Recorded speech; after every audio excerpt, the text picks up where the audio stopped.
Қазақ тілі Қазақстан Республикасының мәңгілік тілі, қазақ халқының ана тілі, шексіз бай, шырайлы, тегерімі мықты, көркем, дана, сұлу, рухани бай, абай әрлеген, жамбыл жырлаған, мәңгілік елдің мәңгілік тілі.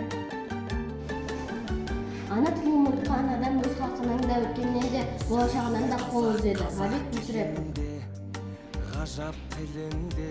Түрік тілінің ішіндегі гауһары қазақ тілі.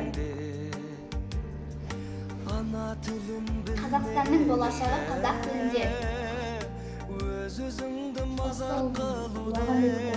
Қазақ қазақпен қазақша сөйлесін.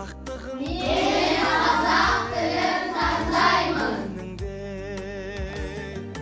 Қазақ тілі бабамның тілі, баламның тілі.